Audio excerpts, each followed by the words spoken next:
हुकूमत वक्त के सामने नहीं रखेंगे तो कहाँ जाएंगे। अगर हम अपने इश्यूज़ को सामने रखते हैं तो उसके बदले इश्यूज़ को हल करने के बजाय उनको सज़ाएँ दे के मुख्तलिफ डिस्ट्रिक्ट्स में डाला जाता है। अच्छा फैसला दिया, कल हम जीत गए। हम तमाम जितने भी हमारे ऑर्डर्स हुए थे उनको मनसूख करने का आर्डर मिल गया। अस्सलामुअलैकुम नाजरीन, जेएमएन के साथ मैं हूँ आपका मेज़बान ताहिर राना। नाजरीन, आपको मालूम है कि ऑनलाइन डिपार्टमेंट एम्प्लॉयज़ एसोसिएशन ने अपने हुकूक के लिए गिलगित में और गिलगित बल्तिस्तान बर में धरने दिए। बड़े पैमाने पर एहतजाज हुआ। उसके बाद डीआरए अलाउंस का जो उनका मुतालबा था वो भी पूरा हो गया। लेकिन उसके फ़ौरन बाद कुछ जो मुलाजमीन जो कि बढ़ चढ़ कर इन एहतजाज में या इन जो एहतजाजी धरने थे उनमें शरीक थे, उनको मुख्तलिफ़ इलाकों में ट्रांसफ़र किया गया और एक नया जो एक बहरान शुरू हुआ। हम आज इसी हवाले से बात करेंगे। हमारे साथ मौजूद है जनरल सेक्रेटरी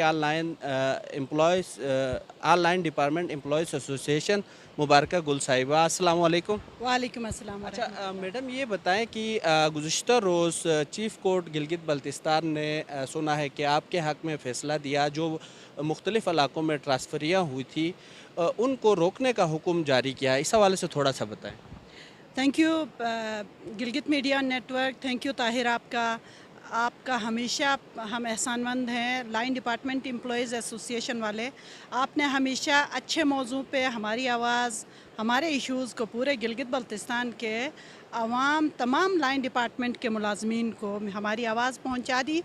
जैसा कि आपको पता था कि डीआरए हमें मिलने के बाद बस एक थोड़ा सा हमारे साथ इन लोगों का गुस्सा था हुकूमत की, मैं समझ लूँ, या इसमें ब्यूरोक्रेसी का कोई ज़ोर था। हमें ट्रांसफ़र किया गया था, इवन मुझे गांचे भिजवा दिया था जहाँ पर हमारा कोई डिपार्टमेंट नहीं था। और हम ऐसे ही हमें सज़ाओं के तौर पे मुख्तलिफ़ हमारे प्रोविंस उसमें डिस्ट्रिक्ट्स में हमें ट्रांसफ़र किया गया था। तो उसके बाद हमने अपने इस हमारे साथ ज़्यादती के ख़िलाफ़ हम अदालत गए थे और अदालत में कल हमारी चीफ़ कोर्ट में पेशी थी। तो अल्हम्दुलिल्लाह वहाँ के जो हमारे चीफ़ जस्टिस थे उन्होंने हक़ की आवाज़ सुनी, हमारे इश्यूज़ को सुना, हमारे मसाइल को उन्होंने स्टडी किया। क्योंकि ये एक गुस्सा था, हुकूमत का एक गुस्सा था। ये कोई ऐसा कानून जहाँ पर लिखा हुआ हो कि हम अपना एहतजाज करें तो हमें विक्टिम बना के हमें ट्रांसफ़र किया गया जाए या सस्पेंड किया जाए। इस हमारे हक़ में उन्होंने बहुत अच्छा फ़ैसला दिया। कल हम जीत गए। हम तमाम जितने भी हमारे ऑर्डर्स हुए थे उनको मनसूख करने का आर्डर मिल गया। अच्छा, आप लोग दोबारा से अपने जो डिपार्टमेंट्स थे उनमें ही रहेंगे। लेकिन ये बताएं कि इस हुक्मनामे से पहले मुतल्लिका इदारों की तरफ से जहां आपको ट्रांसफ़र किया गया था, इंक्वायरियां भी बिठाई गई थी, उस हवाले से कोई पेशरफ्त हुई थी? उस वक्त उसमें कोई मुलाजमीन गए थे? जैसे सदर जो online employees department employees association Ijlal साहब को बाकायदा नोटिस जारी किया गया था। सदर साहब को बाकायदा सस्पेंड किया गया था, डीसी दियामर ने सस्पेंड किया था। जहाँ तक आपको अंदाज़ा है कि हमारा जो भी फ़ैसला जब अदालत में जाता है तो उसमें ना हम कोई फ़ैसला सुना सकते हैं, ना हमारा कानून कोई फ़ैसला देता है या हमारे सीनियर्स देते हैं। उसूलन ये था कि सदर साहब का जो केस था वो अदालत में था, तो डिप्टी कमिश्नर को चाहिए था कि ये इक़दाम वो नहीं उठाता। जहाँ तक हम मुलाजमीन, हम जूनियर जितने भी मुलाजमीन हैं, हम अपनी आवाज़ तो उठा सकते हैं लेकिन अपने सीनियर्स के ख़िलाफ़ हम फ़ैसला नहीं दे सकते। ये कल हमारे जज साहब ने सारा सुन लिया। क्योंकि एक गैर कानूनी अमल था कि सदर साहब को सस्पेंड किया गया और उनकी पेशी के लिए उनको दियामर बुलाया गया। हालांकि ऐसा कुछ भी नहीं था। जब तक अदालत का फ़ैसला ना होता हमने कहीं इधर उधर हिलना जुलना नहीं था। इसके बावजूद भी ताहिर, मैं आपको बताती चलूँ कि हम रिलीव भी हो चुके थे अपने ऑफिस से। हमें ऑफिस से फ़ारिग भी किया गया था जहां हम पहले अपना काम करते थे। इसके बावजूद हम अपने डिपार्टमेंट्स में जाते थे, अपना काम करते थे। हालांकि कानूनी तौर पे हमसे काम नहीं लेना चाहिए था, फिर भी ये लोग काम ले रहे थे। तो हमने अपना जो केस था वो अदालत में दिया हुआ था।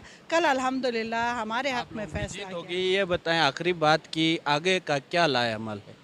ज़ाहिर है ये हक़ की आवाज़ जब भी हम उठाते हैं तो बहुत सारे हर्डल्स होंगे, वो रास्ता है, वो कारवां है जो सफ़र करता है, तो रास्तों में पत्थर होंगे, रास्तों में कांटे होंगे, कभी हमें पत्थरों से गुज़रना होगा, कभी कांटों से गुज़रना होगा।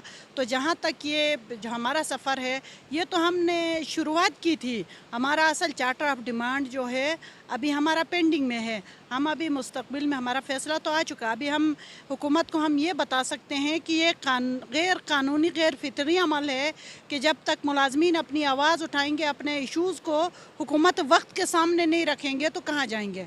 अगर हम अपने इशूज़ को सामने रखते हैं तो उसके बदले इशूज़ को हल करने के बजाय उनको सज़ाएँ दे के मुख्तलिफ डिस्ट्रिक्ट्स में डाला जाता है। जबकि अपना मुझे ये बता दें, हमसे कानून मांगते हैं, हमसे कहते हैं कि एनोलॉजीज़ ले आएँ, जबकि हमारे फाइनेंस मिनिस्टर बजट पेश कर चुके हैं करके अपने इतने सारे तमाम मुलाजमीन को, तमाम ब्यूरोक्रेसी को वो फ़ायदा दे सकता है। तो अपने गिलगित बल्तिस्तान के लाइन डिपार्टमेंट के मुलाजमीन को थोड़ा भी फैसिलिटेट करें या उनका सुन ले तो उनमें कोई कबाहत नहीं है। बहुत शुक्रिया मैडम आपके वक्त का। तो नाजरीन, आने वाले वक्तों में देखा जाएगा कि all line department employees association का जो एहतजाज होता है या नहीं होता, या ये कौन सा रुख इख्तियार करता है। फ़िलहाल के लिए इतना ही। अपने मेज़बान ताहिर राना को इजाज़त दीजिए। अल्लाह निगहबान।